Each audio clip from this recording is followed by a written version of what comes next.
everybody. Happy Turkey Day to you. Happy Turkey Day. Happy Turkey Day. Yes, sir. Yes, sir.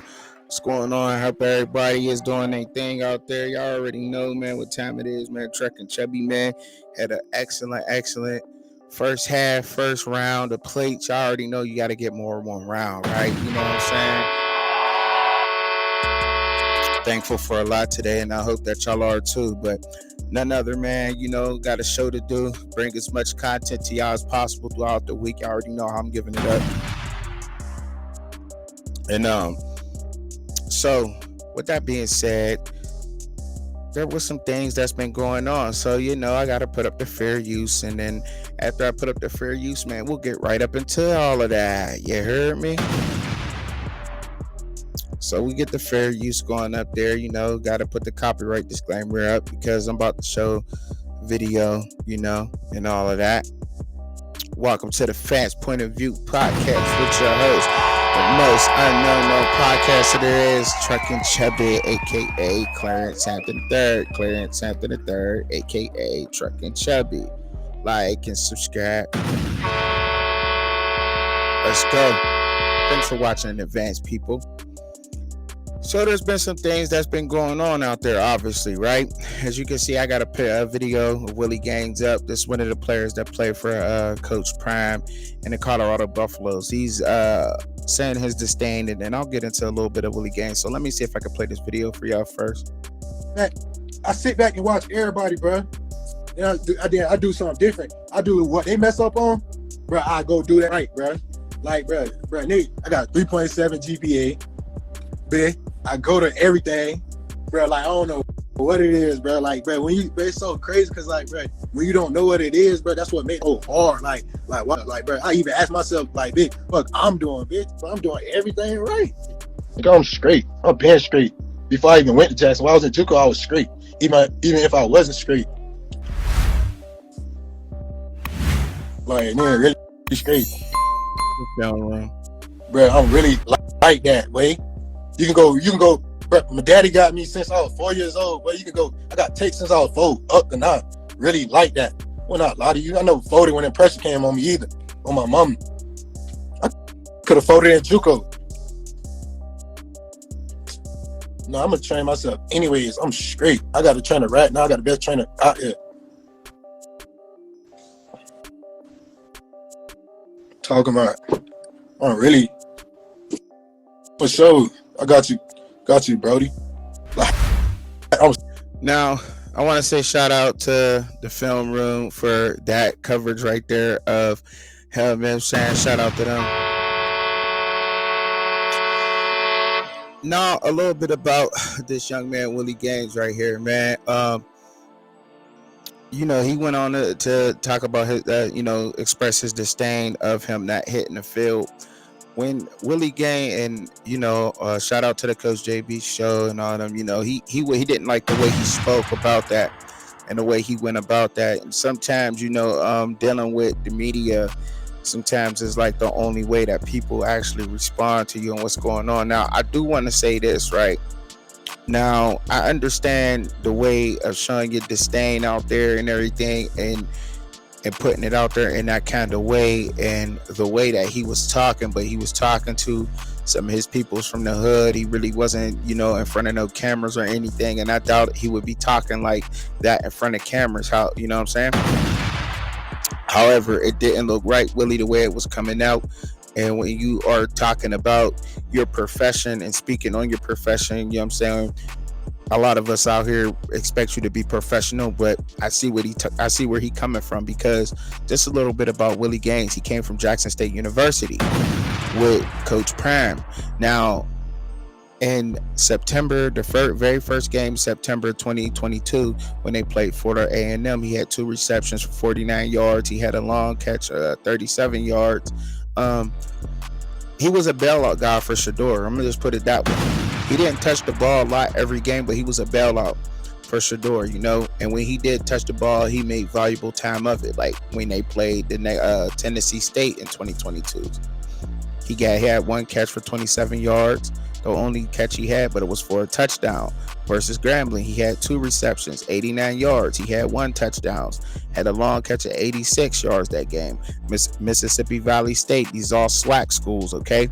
And their HBCU, he had 2 catches for 42 yards and a touchdown. Only, you know what I'm saying? Against Alabama State. Alabama State University is no joke. Them Hornets, yo, I'm telling you, that Alabama State is one of the tougher schools, most respected schools. Florida, I would say Florida A&M, Alabama State, Southern University, and North Carolina Central is some very respected programs of the HBCU culture. Correct me if I'm wrong, y'all. You know what I'm saying? But he goes in to make that in Mississippi Valley State had 2 receptions, 42 yards, a touchdown. Alabama State, like I said, had 4 receptions, 65 yards, and a touchdown. Had a long catch of 35 yards. Bethune-Cookman, he had 3 catches for 27 yards. Campbell had 1 reception for 3 yards. Southern, 1 catch for 4 yards. Texas Southern, 1 catch for 7 yards. Alabama A&M, 1 catch for 21 yards and a TD. Alcorn State, he had 2 catches, 36 yards. That game, they really didn't play that well versus Alcorn. Alcorn's running back was getting busy on them that whole game. And they went to go play Southern again. In that Southern game, he showed out. He had 7 catches for 76 yards. He progressed throughout the season. And he also was returning punts for Jackson State University. He was getting busy down there. He was getting busy. And when they played North Carolina Central, he just didn't, he didn't have no stats that game. So I'm not really was so sure about that. But watching Willie Gaines play for Jackson State University, he got better and better as the season went on, and you can tell he was definitely a go-to for Shedeur, man. The tight end was Shedeur spread the ball around very well at Jackson State University. Willie Gaines is no joke. He said he was showing his disdain and saying he didn't get the ball much. You know what I'm saying? He came from JUCO first, and then he went up to Jackson State University and balled out there. I don't know why Willie Gaines really didn't get the opportunity. I don't know why a lot of guys at Colorado didn't get the opportunity. I mean, Willie Gaines is in the stacked room, very stacked receiver room. I get that. You know what I'm saying? I totally get that. But when you got somebody like Cavassier Smoke that don't touch the ball at all, there's something's going on in the water up there. You know what I'm saying? Cavassier Smoke, and he didn't show no disdain. A little bit, he made a little video, a little tweet or whatever he had, but there's no excuse of why Cavassier Smoke ain't touched the ball. He ran all over the SEC. I mean, I understand that they say Colorado couldn't run the ball, but that's not true, because the minute that Shedeur Sanders went out the game, they absolutely went to running the ball. So that means that whether it's Shedeur's in the game or not, Colorado can run the damn football. I don't want to hear it. They just never tried. And the couple of times where I did see Alton McCaskill get the ball, even though it was 3 tough, hard yards, I still think that it was helping the offensive line gain an identity that we're going to bang with you, that we're not afraid. And they didn't look afraid to bang, even though it was little 2-3 yards of carry. It was just an identity that gave the team. And I'm like, ooh, okay. It wasn't no breakaway runs, but it was some banging, you know what I'm saying? Some attitude went on with the team. And sometimes that's just what you need, is just to set the tone. Like, I don't care. We ain't backing down. You know what I'm saying? But when you just sitting back and just keep dropping back for passes, and your quarterback just keep getting sacked, now you got your offensive line looking a lot worse than what they really are. You know what I'm saying? Because you ain't trying to let them go out there and put a hat on nobody and push them forward, or you know what I'm saying? So I get it. I do get it. So, but they couldn't run the ball. They just didn't try enough. Savion Wilkerson was a man unpossessed too in Jackson State University. Let's not get that wrong. But I do think that him and Cavassier Smoke should have touched the ball a lot more, a whole lot. You know what I mean? But I'm no coach. I'm just coming from a fan's point of view. You know what I'm saying? What do I know? You know what I'm saying? But what I do see is that Dylan Edwards is fast as ever. Screen passes, putting him in a slot might work, might help. I don't know. You know what I'm saying? You got heavy backs, Cavassier, Smoke, Anthony Hankerson, Savion Wilkerson. Like, I mean, come on, man. Like, it's just crazy up there. I don't know what's going on up there. They got their own way of doing things, and they'll figure, and they're gonna do it the way they want to do it. Now, us as fans looking in, it looks totally different to us. It looks messy, you know what I'm saying? Especially when they're not winning. You know what I mean? If they were winning doing this, then I guess it wouldn't be nothing really to say about it. But the fact that they're losing and all this stuff is going on, it just looks messy. It's horrible. You know what I'm saying? Like, you know what I mean? Put the dishes up, do your dishes, put the food in the Tupperware. You know what I'm saying? Put it up, man, because this shit just don't look right. Anyhow, to end this on a better note, you know what I'm saying, and to get to talking about some other things, because I can go on and on and on and on about Colorado and the people not playing up there, maybe some people being out of position or however it may be, you know what I mean? But if there's a reason why he is not playing and not getting the starting time, Willie Gaines, he was a bailout guy for Shedeur, y'all. I just want y'all to know that Shedeur counted on Willie Gaines to catch some passes in games. He didn't touch the ball a lot, but when he did touch the ball, y'all see he made the best of it. I just read y'all his stats. You know what I'm saying? Out of 11 games, he had 5 touchdowns. He was not the number 1 receiver down there at Jackson State University, but he was clutch when he needed to be, and that's best believe that. He definitely most was. You know what I'm saying? That's why some games he only had 1 or 2 catches, because they was, and everybody else was getting loose, because if they did not watch Willie Gaines, he was going to have a hell of a game. That was just simple as that. Now, I did watch him. I did.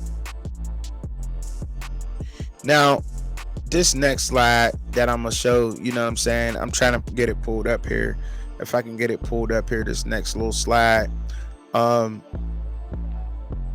going to see if I can get it pulled up. They went out and they went and grabbed our defensive lineman named Clay Patterson. I don't know if Clay Patterson is coming or not. It'd be nice to see Clay Patterson there, but we don't know if Clay Patterson is going to be there or not. You know what I'm saying? So let me get that pulled up for y'all real quick. You know what I'm saying? Clay Patterson, I got him pulled up there. Y'all see him on the screen right there? Bad man. Listen to what I'm saying here now. Clay Patterson, the stats is up there: 6'3", 290, defensive end, defensive tackle, three technique. Okay, that's what he is, 3 technique. And he can play the DN. 3-time All Ivy League, 30 consecutive starts, 111 tackles, 30 and a half tackle for losses, 22 and a half sacks, 1 interception. Like, listen to what I'm saying, man. He looked, and it looked like he muscled that 290, 6'3" and 290. That's exactly something that Colorado need right now up there. Hopefully that they land him coming up out of the portal, because they're going to get players that's going to, go into the portal, and they're going to get players that's coming out of the portal. And that's just as simple as that. But they need someone like Clay Patterson on that. He has the attitude, and Warren Sapp coaching him, that's another thing too. They grabbed Warren Sapp up. So Warren Sapp in his ear and what he's already doing, and Warren Sapp just able just to, put the candles on the cake, it's gonna go crazy. You know what I'm saying? That's gonna look wild. They're doing things up there right now in the Colorado, man. They trying to switch it around. And I didn't get my question answered by a lot of the coaches and the pros when I asked a lot of them, in their comments or whatever, when they asked for questions. How do you think that Colorado is going to do in the Big 12? Do you think that they're going to, just go in the Big 12 and run it or whatever? You know what I'm saying? Or how what do y'all think? And I just want to tell y'all again, and I know I told y'all before, before I get on up out of here, that when you're in the way this college thing goes, depending on what the team you pick up and where you pick up from the pieces, doing the total rebuild that he did, gutting the whole team and starting off with the players he wants in there and everything else, Coach Sanders doing that. Them winning 4 games is good, right? So next year, like I said, their next year goals are only going to be between 6 to 8 games. You know what I'm saying? And then the year after that, their goals should be in between 8 to 10 games. You know what I'm saying? Now after that, now you want to start looking for 10 wins, undefeated seasons after that. So give him 4 years. Let him bring in his freshmen and let his freshmen become seniors. Now after next year, if they still have like I'm sure y'all heard a lot of people say, if they have a horrible season after that, then that's a problem. You know what I'm saying? Because now what he's doing and the talent he's bringing in isn't working. However, the one criticism that, what I'm saying, and that I have and that I see is that it just seems like they don't want to waste time with developing talent. They don't want to develop nobody. They really just want to get people out of the portal. And the 9 times out of 10, the portal, right? It don't work out for you the way that you think it's going to work out, because there's a reason why this guy was on the scout team. There's a reason why this guy, was not, why he wants to leave his school. You know what I mean? What's the reason of that? And it's probably because they didn't start. Maybe they should have, maybe they shouldn't, but I don't see too many people that really came over to Colorado out of the transfer portal that really put in a lot of work. I mean, the receivers, excellent. I could, Jimmy Horn Jr., Xavier Weaver coming up out of the portal, they did their thing. Okay, they showed, look, I'm here to play. They did their thing. I can't argue with that. As far as the defensive lineman that they went and got up out of the portal, man, I can't lie, man. Taj, from West Virginia, I thought he was gonna play a lot better than that. I honestly did. However, the season's not over, and I'm sure he made an impact. But the only other one I can honestly say was like Jordan Dominic. Jordan Dominic went bananas. He went absolutely ballistic.